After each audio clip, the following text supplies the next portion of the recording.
Well, I'm sure you are very keen to listen to some amazing voice on stage. Well, ladies and gentlemen, I'm talking about a person who's really dynamic and really interesting and very good spoken person. I admire him. Ladies and gentlemen, I'm talking about our Honorable Chief Minister of Maharashtra, Shri Prithviraj Chavan. Let's give a big round of applause to him and welcome him. And we request you to do the keynote addressing for the gathering, sir.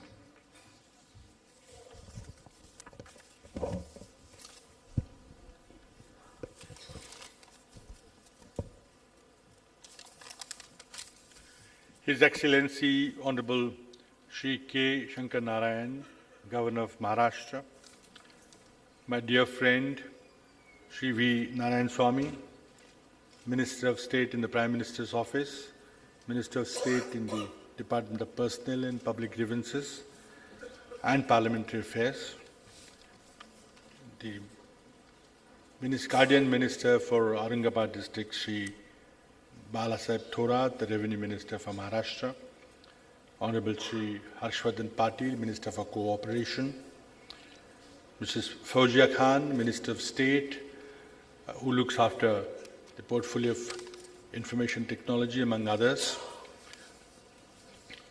The Honorable MP from Aurangabad, Shri Chandrakant Khaire, Shri Rajkumar Dhoot, Member of Parliament, Mayor of Aurangabad, Srimati Anita Ghodele, Shri Arshi Mishra, Secretary, Department of Personnel, Government of India, Shri Amitabh Rajan, Additional Secretary in the Government of India,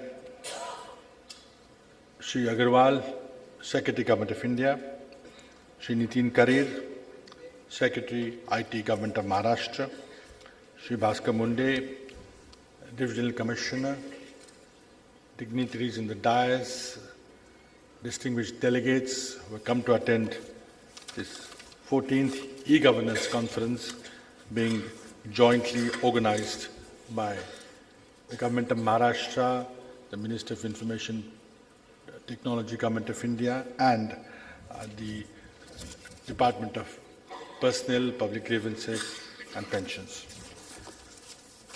I'm indeed grateful that the Governor of Maharashtra, Honorable Shri K. Shankar Narayan ji, has graced the occasion to inaugurate this conference, which is being held in Aurangabad, the 14th edition of the e-governance conference, a prestigious conference in the ICT calendar of Government of India. It is quite a coincidence that I was occupying the office with my dear friend Shri Narayan Swamy today occupies, and when we decided to hold the 14th conference, I and Maharashtra government offered to hold it. I decided to do it in Aurangabad. Now, in the meanwhile, there was a change of guards, and I came here, and Mr. Narayan Swamy has come in my place in Delhi, and I'm very happy that Shri Narayan Swamy could come here today to this historic city of Aurangabad, an emerging industrial town located in the center of the country, and an emerging IT center in Maharashtra. The concept of this e-governance conference have been that while we all know that ICT is transforming the way we work, the way we live, it's transforming national economies, it's transforming the way businesses work, and it's also transforming the way government works. It's also created a huge opportunity for public to government interaction, government to government interaction, government to business interaction. And this has been, ever since the birth of computers, and particularly the Silicon Revolution, which created microprocessors and personal computers and affordable computing, it was very clear that this is a transformational technology. The question was, there was a huge digital divide. And whether it will reach every citizen in the world, every citizen in the country, was a big question mark. The first digital divide was the language. The computer technology was invented in English language, it flourished in English language, and those who did not have access to English language were naturally left out. And there was an urge that unless we bring this technology in our regional languages, not only in Indian regional languages, but the need was felt in China, in Japan, in all other countries, the Arab world, which knew that we would be left out unless this technology becomes available in all our languages, our mother tongues. A lot of effort went into it, first by printing industry and then later on by various universities. And I was fortunate to belong to a group of people who worked in bringing Indian languages to computers. And finally, that digital divide disappeared. You can now work in Marathi or Tamil or Malayalam or any of the Indian languages as you can work in the international scripts like the Arabic or the scripts used in China and Japan and Korea. That divide has disappeared. And there is a hope was created that now the technology will really reach the common man. The second digital divide was when the internet revolution came up.